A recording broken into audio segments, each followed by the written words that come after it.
Nas Music Network Magazine. Okay, so it's Stuart from Knots Music Network Magazine, and I'm here with TRUHVAS. Alright, Chuck, how you doing? Not too Pleased bad. to meet you. Not too bad. Came out today. The weather's not as good as I thought it would be. I'm sorry, I have no control over that. It's okay. You control quite a lot, but not a lot. But your brand new British shoes are still white, so this is all good, man. So then, Look at these, man. LA, wait. Check the LA on the side.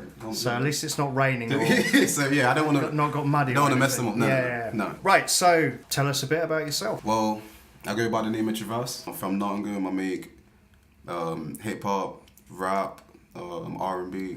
My full name is Z TRUHVAS Moore.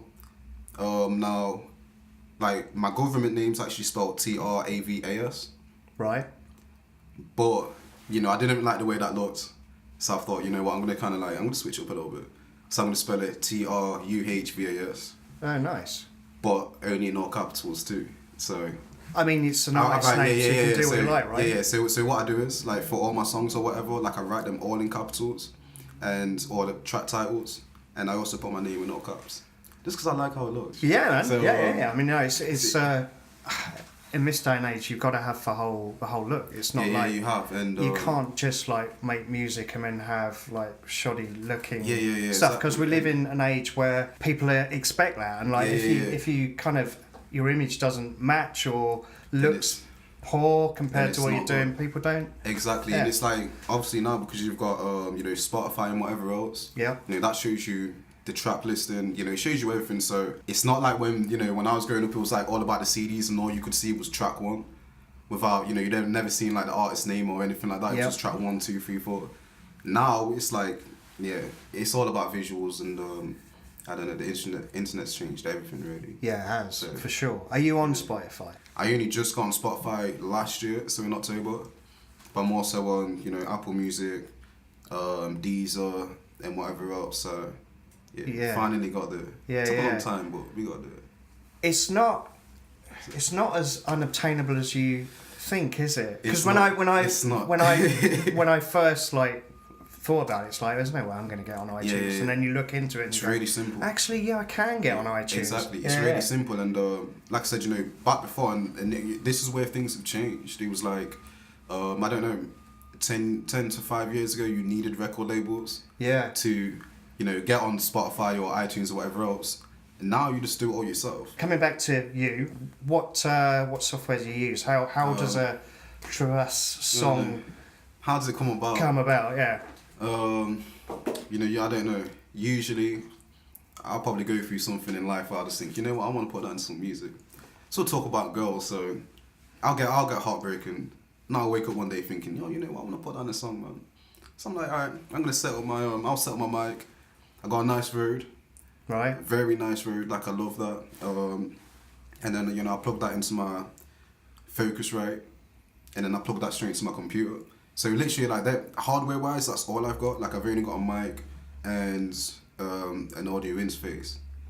Then I plug that into, like I said, my computer.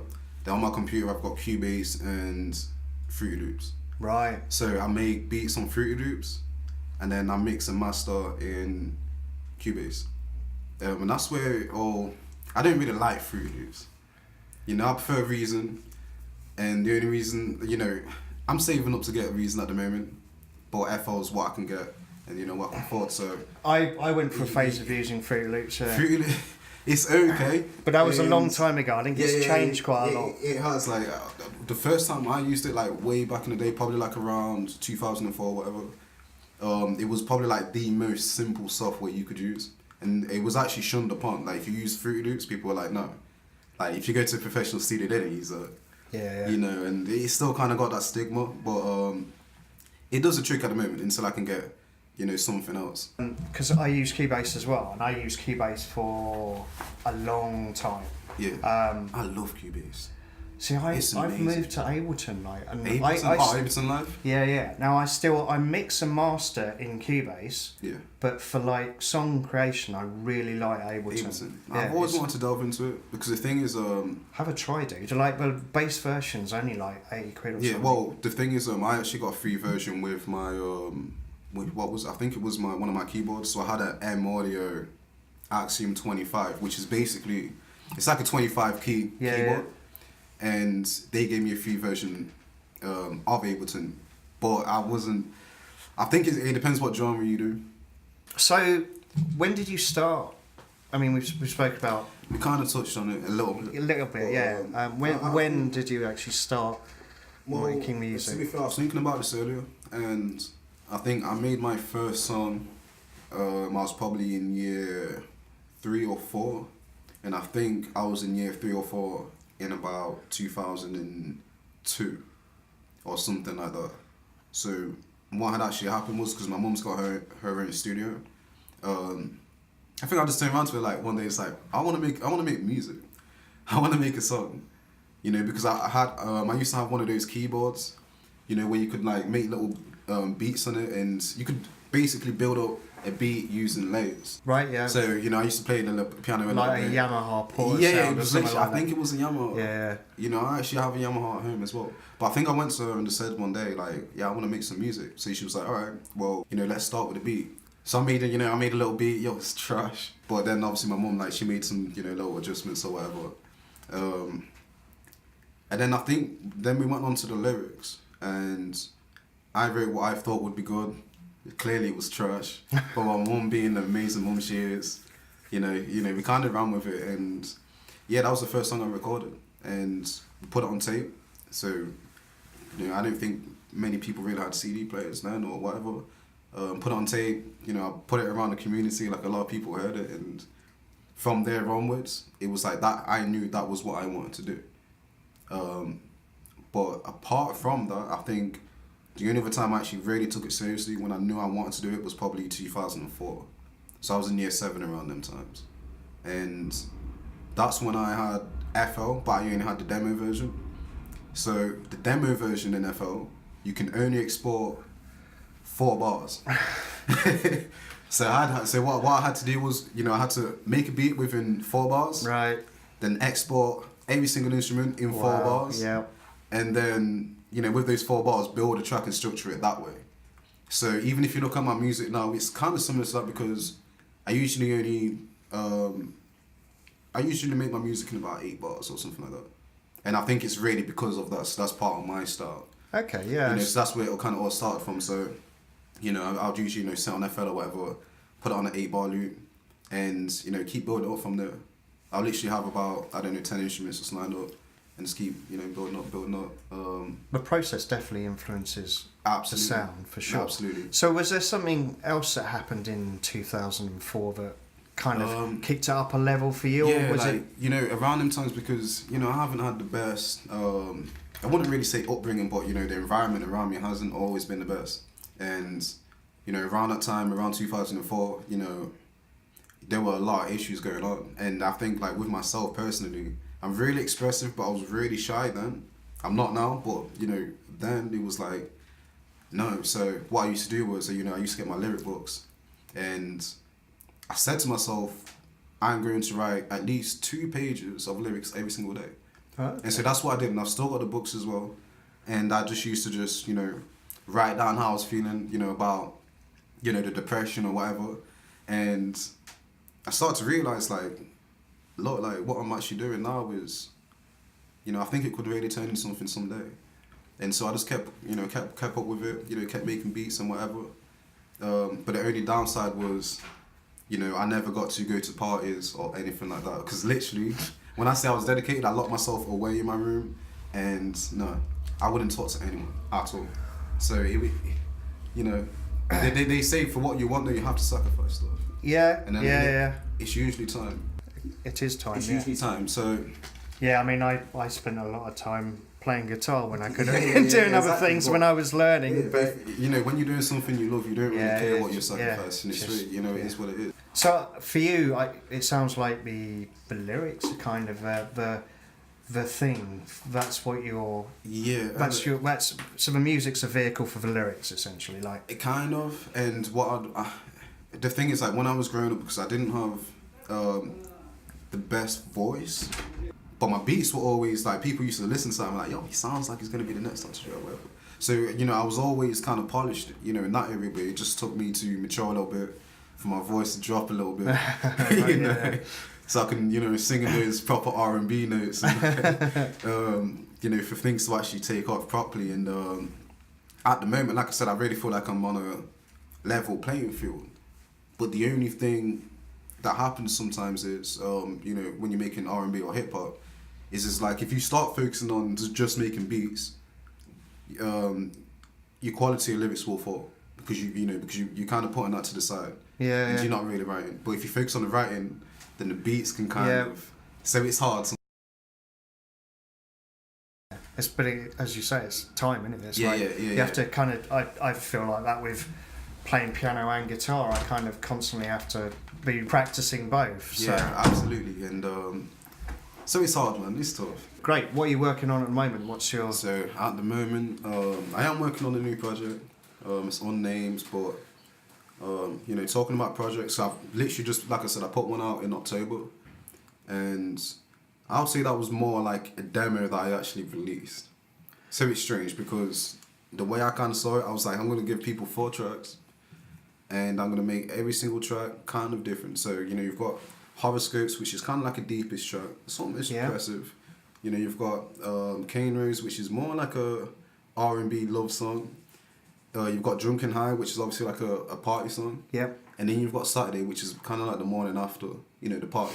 You know, so, which was meant to be like the radio hit. But it's kind of interesting because the one BBC radio chose to go with was Horoscope. Yes. And what actually happened was, like I said, I submitted that. Did you submit all 4 tracks? I've submitted all tracks. I understand why they didn't, you know, want to play the others. But, you know, with Horoscopes, it was like, you know, I'm pretty much singing all the way throughout it except for the second verse. But it's also, you know, it's not as slow as Cambridge. Okay. But yeah, that's that kind of song. And like I said, I sent that to them. And the only one they chose was Horoscopes. Like, Dean Jackson loved that. And well, that must have been nice, though. I mean, it was nice. It was nice. And like I said, I had never sent it into anywhere else. Okay, and it was never, personally, it wasn't meant to be anything else. It was really just a song that I really made, you know, for the moment, and I thought, yeah, I'm just gonna submit it. But then they chose that to be the one that they wanted to premiere, and I'd like to thank Dean Jackson for actually giving me that opportunity as well, because it did help. But if I'm being honest, the one song that actually got the most views, and it wasn't played on BBC Radio, is a song called Drunken High. You know, funny enough, I don't know why that is, you know, because it don't really have much content. But I guess that's what people, you know, they just want to party and just listen to stuff for the most part. Yeah. With urban music, so that's kind of where I'm, you know, heading for this next project. We got some R&B on there, but it's more like, yeah, I don't want to say too much. Okay. There also might be a name change as well. But like I said, you know, with the projects I just put out, it was just an EP, and it did fairly well. You know, it did get a lot of exposure. Like I said, BBC did their part as well. And, you know, I had it on blogs all over the globe, like Italy, had it in Australia, USA. I think the fun fact is, I think it's got more plays outside of the UK than it actually has inside. So this is what I mean, because I don't perform. So, you know, you never really see me at a venue performing my music. I'm probably going to do it in the future, but at the moment, I don't really do that. Because I really feel like the place where you are right now is always the last place to show your love anyway. You know, whether that's because they feel like they're too close to you to see you as anything more than just an average person or whatever else. But yeah, everyone abroad's showing a lot of love. Sounds good, man. I mean, what is happening in 2018 that is 2018 is going to make that stuff happen? What are your plans for this year? My plans for this year, we start off because I haven't actually put out any visuals for my last project. So I think I'm going to put out a visual probably for Drunken High because it's got the most that makes views, sense. You know, on my EP by a long margin. Yeah, okay. Or by a huge margin, which, you know, and then, you know, probably I'm working on a record label as well that I want to start up. So gonna get that up and running, and then, like I said, prepare for the next project. You talked about wanting to play live. Is that something that you're working on? Is that going to happen, do you think? Absolutely, and I think the only reason I haven't really performed anything from my current project live at the moment is just because it's not music I really want to perform live. For why? I guess it's just, just the kind of the feeling from it. Okay. Like I said, it's the first thing I've actually released for a long time. Actually, it's not my first project. My first project was actually in, I believe it was 2012. It was a project called The Features. And I actually I didn't produce any of the beats. I found them all online. Then I had that, and then I didn't really do much else because I lost a lot of data. So I think one of my hard drives corrupted or something. Yeah. Oh, always back up your music. Please. Yeah. You're not wrong. Oh, please. So I lost like 2 years of work. Oh. And then it happened again. And then from there on, it was just like, okay, I'm just going to take my time. I'm not really going to, think about projects. I'm just going to make songs. Keep making songs. And I did that for about another 3 years. Maybe release 1 or 2 songs, in between that. And then I got to this project. But like I said, this project was only really meant to showcase what I'm capable of. Not what I want to do. Because when I listen to it now, it's like, I like it, yeah, the songs are okay. But it's really not where I want to be. Right. So probably with this next project, I think I will probably perform some of them. The last time I performed was, I think it was last year, in October maybe, and it was good. I don't remember what the place was called, but it was somewhere in Hockley. Right. The audience was quite young as well, so everyone was they had a lot of energy and whatever else, and that was a good night. So where would you like to play in Nottingham? Where would be your venue if like a venue of choice? Yeah, venue of choice. I guess I'd really do it anywhere. This is because the thing is, I'm really just focused on making the music, because one thing you can really fall for is, making music that you think would do good in the clubs or good in venues or whatever. I don't really want to get to that level. I just want to make music that's really good, and then when I perform it, people like it anyway, whether it's a concert song or not. Because I don't make songs, thinking that that's gonna do good on the radio.